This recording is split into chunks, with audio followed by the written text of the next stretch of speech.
So I was asked recently, how do I ask good questions during requirements elicitation? Like, do I have a template or something like that that I use? And the answer to that is really no, but kind of yes. And it really goes back to something I did early on in my career. Early on in my career, I wanted a way to differentiate myself from other business analysts and really to say, this is why I'm a kick butt business analyst and why you should be looking at me.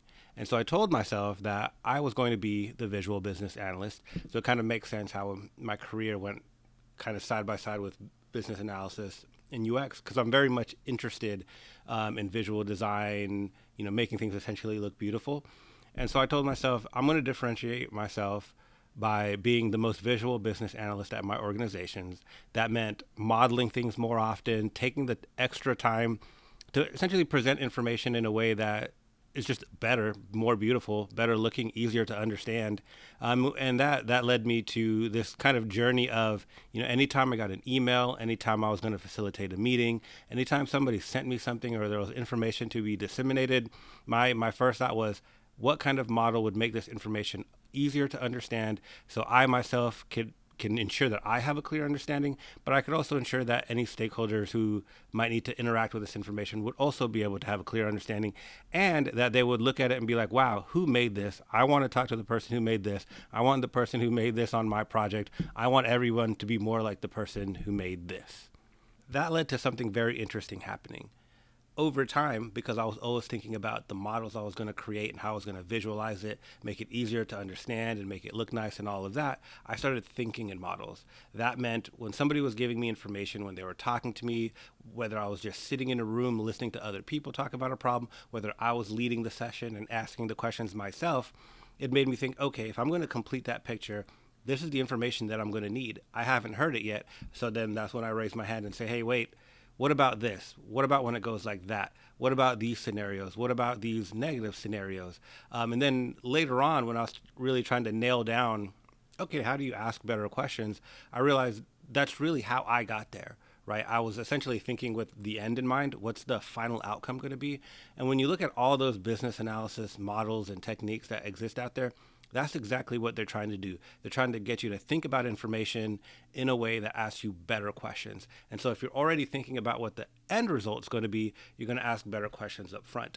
And the best way to get there is to practice doing those techniques so that way you start to see the holes in the information or the questions that you're already asking or the information that you're already gathering. So you're already in that mindset.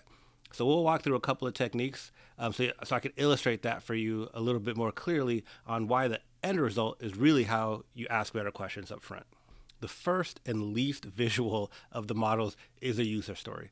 A lot of people don't consider user stories models because they're all text-based, but modeling doesn't have to be a picture. It's really just organizing information in a way that's easier for you to understand. And when we look at the structure of a user story, which is as a I want, so that it's already forcing you to think about certain things that need to be in that final output.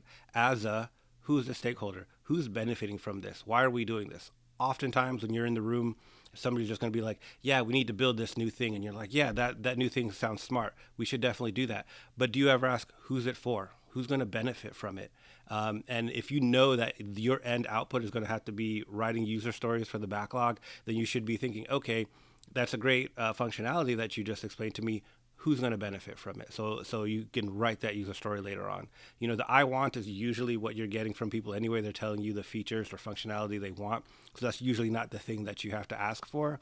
But then the value. Why is this important?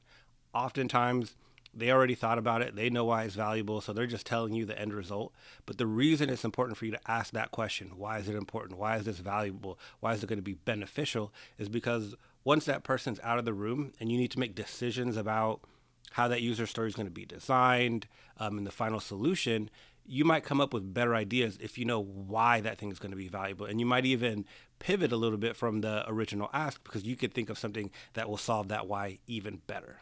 The next model type that's also pretty text-based, but it goes really hand in hand with a slightly more visual type of end diagram, which is a use case. And if you look at these two things side by side, you start to realize they're just two different ways to accomplish the same type of model. In Gherkin, you're writing things in the structure given when then, aka given all these things are true, when I do this thing, then these are the things that happen afterwards. And so if you know you're going to have to write your acceptance criteria in that kind of a model, given when then of course you ask some certain questions like, okay, so what needs to be true for that transaction to happen? And so I put my credit card into the machine. Does it always just give me money? Or are there some things that need to be true? Does the credit card need to be valid? Do I need to put a valid PIN in? And then you start to think about the pieces of the solution that need to be true, the functionalities that need to be there for whatever that feature or functionality is. And then you have to ask yourself, okay, when those things are true, X happens, which begs the question, what happens when they're not true? So again, you're already thinking about other scenarios. You're asking questions. You're digging a little deeper. You're thinking a little bit more critically, because that structured format begs the question: if when it's like this, it's like that, then what happens when it's not like that? Process models are the next model I'm going to talk about. This is when you're really starting to step into that real visual domain there. You're probably using something like Visio, or if you're not paying for Visio, maybe a Lucidcharts or a Draw.io or whatever it may be, even PowerPoint. You're creating a process flow so you can walk through the steps of a transaction. Now, to create a process flow, usually you're interacting with people or documents to see, what's the first step, what's the step that happens after that, and then what's the step that happens after that. Which again, is very similar to using Gherkin. When you're thinking in that way, then you have to ask yourself, okay, when this step is complete, this is what happens next. Is that always true? 100% of the time, when you go from this step, you go to that step. And if the answer is no, not 100% of the time, then you're already asking, what's that edge case? When is it not going through that flow? And then you get your gate, and then now it's like, okay, when it doesn't go through that flow, where does the person need to end up? What additional information might I need? So on and so forth. So it's starting to make you think, okay, to go from this step to this step, what needs to be true? Is it 100% of the time? And then you ask questions like, can these things happen at the same time? Like, does step A always have to happen and it be 100% before step B can happen? If the answer to that is no, then maybe those things become parallel activities that could now happen at the same time. And it's difficult to think to ask a question like that when you're just saying, okay, this happens and that happens and that happens. You're like, yeah, those are the steps of the process. But when you're documenting it and you have blocks that you could move around, you start to see, oh, wait, all these things are happening. Do they have to happen in this order? Can I restructure the order? Can I move them around? Does it make sense to move it around? So again, it helps you think critically and ask questions like, does it always happen that way? Can things happen in parallel? Do they always have to be in this sequence? And it just helps you think a little bit more critically. And so if, as somebody's talking to you, you're thinking about that model and how you're going to make all those gates, you're going to start asking those better questions. The next modeling type I'm going to talk about, which is one that I use anytime I'm entering a new domain and I need to kind of learn quickly, what's going on in that space, is a context model. There's different versions of context models, and at a high level, what you should think about is, when you talk about a context model, is, all right, I want to understand the context of the space that I'm in. And so oftentimes you see them as, and usually if you're on a project, it's likely relative to, a particular system or a particular industry or whatever it is, a particular process. And so from the context of that process, what are all the things in the context of this process? So who's interacting with this process? Who's inputting data? Who's getting data out of it? Where does data come from? Where does it go? And when you're looking at that process, depending on which way you look at it, if you're looking at it from an actor's perspective, it makes you think about, okay, what information am I sending in there? What information am I getting out?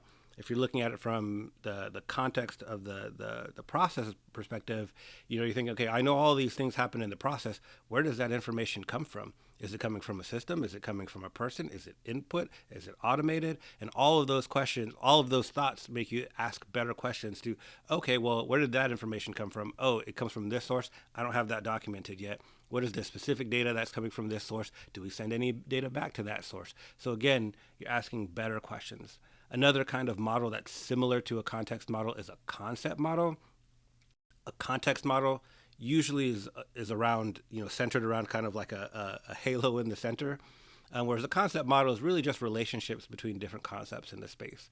And so, you almost could think of it as like a model of the glossary, the glossary of the space. So anytime you hear a new term, how does it relate to the other terms you already understand in the space? And so you heard this thing called a quote, and then you heard somebody else call it an order. What's the difference between a quote and an order? Those two things sound very similar. How do they relate? A quote maybe becomes an order or feeds an order. And so now you have a slightly better understanding of these two concepts, that when somebody asks the questions, oh, well, we're going to change this information on the order, where it's like, well, if you know that an order is generated by a quote, then you have to ask, okay, well, should I change that information here on the order, or should I do something on the quote that generates this order, right? So again, by knowing that context and knowing how those things interrelate, you're going to ask better questions when people come up with different changes in different scenarios, because you're going to understand those relationships a little better as you're kind of building out this mental map of your space. So I really only covered a few of the types of models that exist out there for a business analyst. There's a ton of other ones. In fact, if you watch one of my other videos, I cover 50 different techniques that a business analyst could use. Each one of those techniques is a way for you to think about the context of your problem in a slightly different way. So you could ask those better questions, whether you're talking about at a high level with like the SWOT analysis when you're just trying to figure out the direction you're going to go, all the way down to the lower level when you're writing that specific acceptance criteria. All of those things are intended to help you think through your problems better and thus ask better questions. And the best way to get good at it is to practice putting it in those end states, putting them in those models, those diagrams, even if nobody's asking for you. In fact, especially when nobody's asking from them of you, that's the time when you're thinking about the context or the problem in a way that nobody else is. And therefore, you're going to be able to bring something to the table that nobody else on the project is bringing. I hope you found that one useful. I didn't have a script on that one. I was just kind of going, so hopefully it's not too much rambling. If you found it useful, give me a thumbs up. If you want to hear more tips or you have questions yourself that you want to hear the answers to, subscribe to see your questions get answered. And as always, thanks for watching.